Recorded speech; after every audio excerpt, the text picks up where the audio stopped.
Hello दोस्तों, नमस्ते। कैसे हैं आप सब। आज की कहानी है गलतफहमी। कहानी को पूरा सुने, अच्छी लगे तो लाइक, शेयर और चैनल को सब्सक्राइब कर दे। धन्यवाद। तुम तो इस तरह घबरा रही हो जीजी, जैसे इस घर में तेरी बहू नहीं, तू ही नहीं दुल्हन हो। सुमन जी बोली। देख सुमन, वो आते ही रसोई पर कब्जा जमा ली है। मुझसे ज़्यादा वो मेरे बेटे और पति का ख्याल रखती है। मेरे हाथों की बनी चाय के बिना मेरा बेटा सुबह में जागता नहीं था। तेरे जीजा जी जब तक मेरे हाथों के बने गरम फुलके ना खा लेते, तब तक उनका पेट नहीं भरता। अब उन दोनों को मेरी ज़रूरत ही नहीं रही। अब तो सारा दिन तेरे जीजा जी उसे दुल्हन दुल्हन की आवाज़ का रट्टा लगाते रहते हैं। विशाल भी उसकी तरफदारी में लगा रहता है। अब समझ में आया, जो विशाल दूल्हा बना तो दूध पिलाने की रस्में निभाने में मुझे इतना रोना क्यों आ रहा था। माँ का दूध पीने की रचना विवाह के समय दूल्हे की माँ के द्वारा निभाया जाता है। इसमें प्रतीकात्मक रूप से बेटा अपनी माँ के आंचल को सिर पर रखता है। इसमें माँ अपने अधिकार का प्रयोग कर बेटे को प्रतीकात्मक रूप से बहू लाने की अनुमति देती है। आखिर वही हुआ। मेरा बेटा अपनी दुल्हन लाकर मुझसे दूर हो रहा है। यहाँ तक कि मेरे पति भी। सुधा जी रोए जा रही थी। सुमन अपनी बड़ी बहन सुधा जी के पास कुछ दिनों के लिए रहने आई थी। अपने बेटे विशाल का विवाह 2 महीने पहले ही कर दिया था। उनकी बहू पढ़ी लिखी और गृह कार्य में दक्ष होने के साथ ही संस्कारी और सुविचार से सुसज्जित थी। घर में उसके कदम पड़ते ही उसने पूरे घर की जिम्मेदारी हंसते खेलते निभाने लगी। सुधा जी पहले तो बहुत खुश हुई, पर धीरे धीरे उन्हें अपने वर्चस्व उनके मुट्ठी से रेत की तरह फिसलते दिखने लगा। शायद दिल से उन्होंने अपनी बहू को अपने घर का सदस्य नहीं माना हो। वो अपनी बहू को अपनी जगह लेते देखकर दुखी हो रही थी। आज अपनी छोटी बहन के साथ अपनी दिल की बात उन्होंने साझा की थी। जीजी, ये रिश्ता मैं विशाल के लिए लेकर आई थी। तुमसे ज़्यादा मैं प्रिया को जानती हूँ। उसका परिवार मेरा पड़ोसी ही है, लेकिन प्रिया तो सिर्फ पढ़ने लिखने में अव्वल थी, गृह कार्य में नहीं।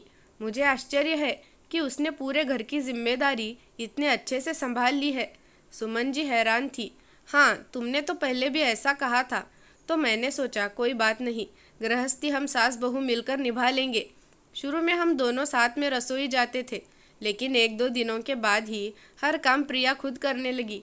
मैं कुछ मदद के लिए जाती तो बोलती, आप चिंता ना करो, मैं सब कर लूँगी माँ जी। इसी बीच प्रिया दोनों के लिए चाय लेकर आ गई और चाय का कप उनकी ओर बढ़ाया। ये क्या बहू, तेरे हाथों में काले निशान? ये तो खून जमी सी लग रही है। किसी चीज़ से चोट लग गई है क्या? सुधा जी घबरा कर पूछी। नहीं माँ जी, चोट नहीं है। वो आज काम वाली नहीं आई तो झाड़ू पोछा कर लिया और पिताजी के सफ़ेद कपड़े हाथों से धो लिए। अगर वॉशिंग मशीन में डालती तो खराब हो सकते थे। एक ही दिन में इतना काम करने की आदत नहीं है, इसलिए हाथों में निशान दिख रहे हैं। प्रिया ने अपनी बात रखी। प्रिया की बातों से सुधा जी बोल पड़ी। अरे तू इतना काम क्यों करती है बहू? तुझे क्या ज़रूरत थी हाथों से कपड़े धोने की? सारा काम करके तुम मुझे इस घर में गैर जिम्मेदार का दर्जा देना चाहती हो। और आज तो हद हो गई। ये निशान तेरे हाथों पर, सभी क्या कहेंगे? बहू से कितना काम करवाती हूँ मैं, उसकी मदद नहीं करती। सभी तो दूर, विशाल क्या कहेगा कि माँ ने मेरी पत्नी का क्या हाल बनाकर रख दिया है। शांत रहो जीजी, प्रिया ऐसी नहीं है। इसे मैं पिछले 5 वर्षों से जानती हूँ। घर की जिम्मेदारी अकेली संभालना और तुझे आराम देना इसकी माँ ने उसे समझाया होगा।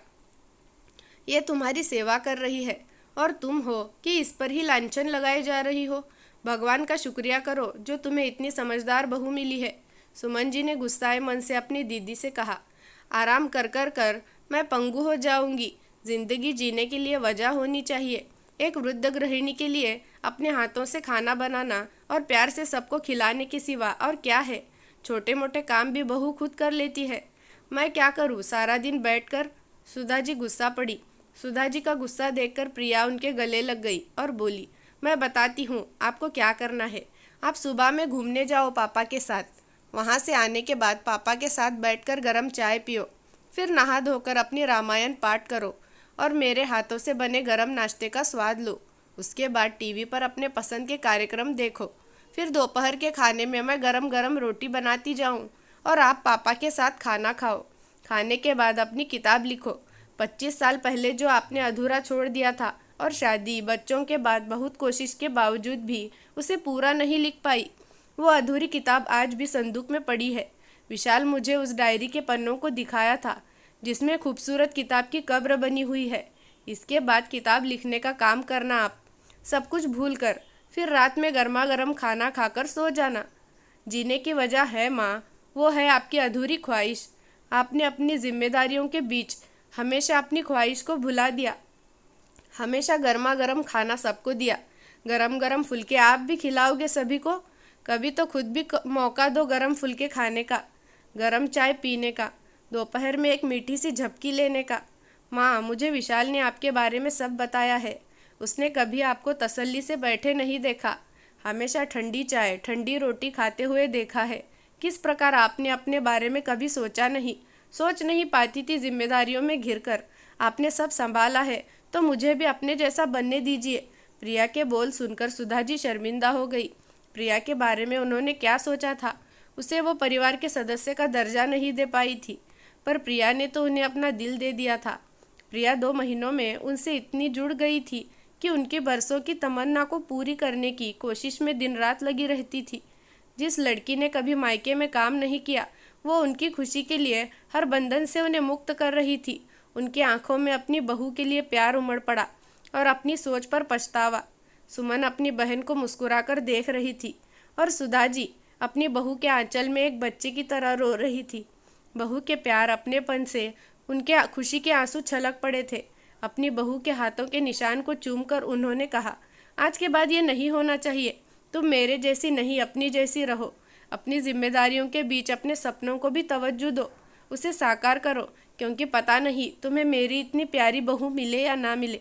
सुधा जी की बातें सुनकर प्रिया हंसने लगी और वचन दिया वो परिवार के साथ अपने अस्तित्व को बनाए रखेगी। सास बहू का मीठा रिश्ता देखकर सुमन जी की आंखें भर आई।